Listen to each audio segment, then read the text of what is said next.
The entire conflict which took place in the Congo was a war over the control of mineral resources. The mines have brought misfortune as opposed to wealth and well-being. In the Philippines, I participated in a workshop with Timoy Boy, the spiritual leader of the Subanon or river people. When he learned that I was a Canadian, he came to see me to tell me how much he hated Canadians. The people are beginning to experience severe water shortages. A recent Ministry of the Environment survey revealed that 14 rivers and springs had completely dried up as a result of mining development.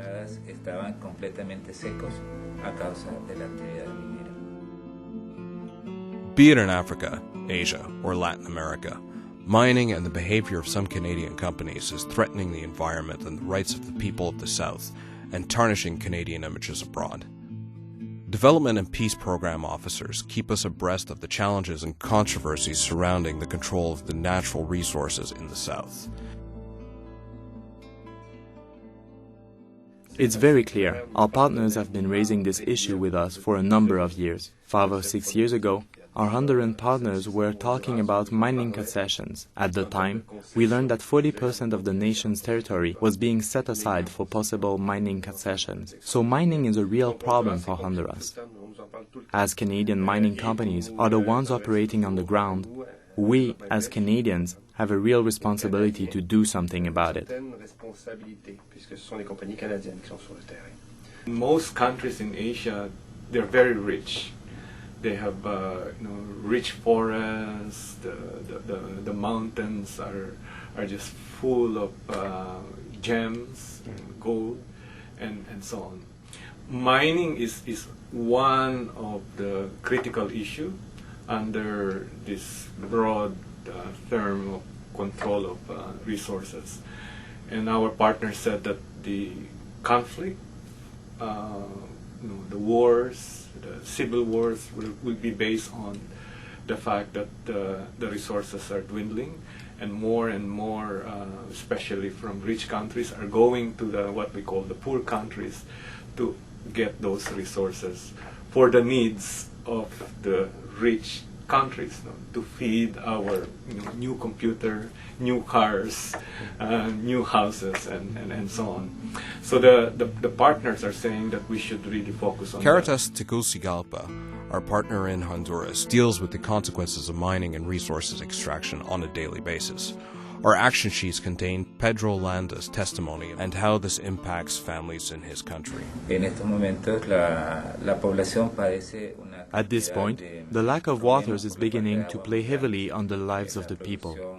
Agriculture has been completely undermined, and families no longer have access to the food they need to live like they did when they were able to cultivate their own lands.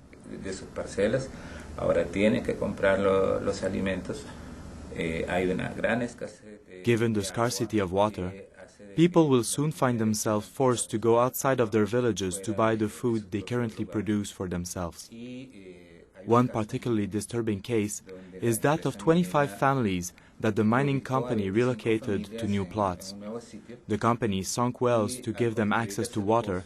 Unbeknownst to the farmers, the wells were contaminated with arsenic. The families point out that over the 4 years that they drank from the wells, neither the company nor the government advised them that they were drinking water that was contaminated.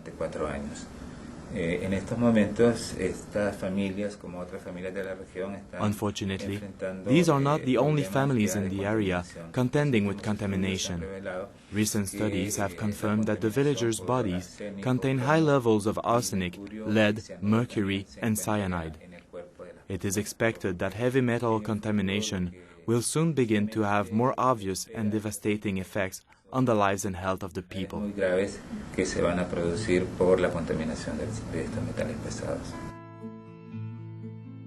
For the last 2 years, Development and Peace has mounted a campaign to the Canadian government asking it to establish a legal framework that would hold the Canadian mining companies responsible for their overseas activities. As Mary Durin, Development and Peace Advocacy Officer, explains, our 2 years of campaigning have not been in vain. Well, I think it has definitely had an impact because it's very difficult to say what would have happened without all this interest. And for sure, there are several other civil society organisations in Canada who've been following the roundtables actively and who've been pressuring the members of the Canadian Network on Corporate Accountability, for one. However, the government realises that these organisations are mainly organisations based in Ottawa, Montreal and Toronto, and they don't actually pay that much attention to those organisations, I would say.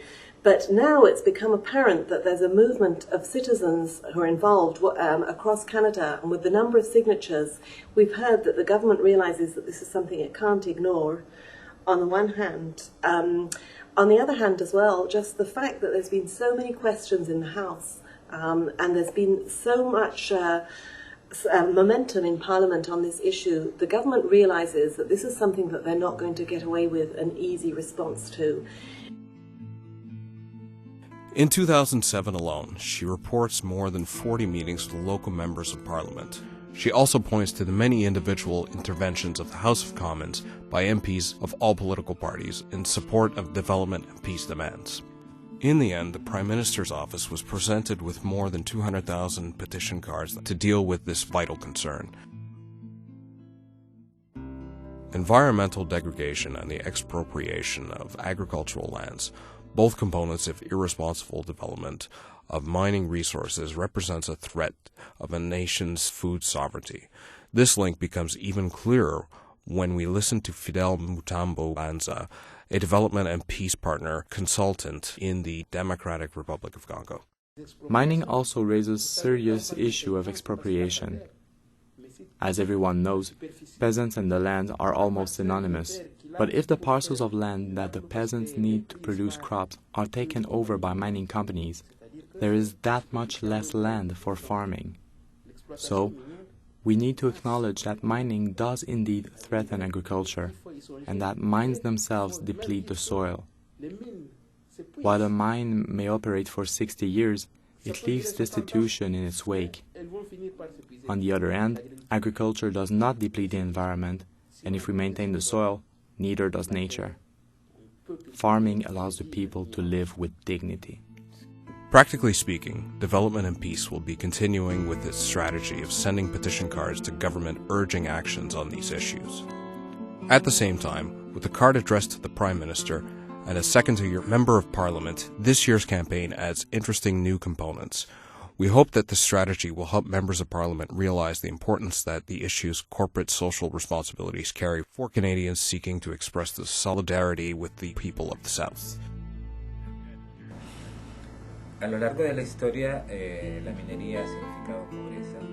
Historically, mining has all too often proven synonymous with poverty. When the companies pull up stakes, they leave behind devastated communities with families needing to move elsewhere. This is why I am involved in the cause. I believe mining is wasting my country's opportunities and undermining its very future. As a Christian, I understand that my task, my responsibility, and my mission is to dedicate my life so that everyone can have better living conditions and enjoy a brighter future. Let us stand prepared to act. Change is our responsibility, and there's no time like the present.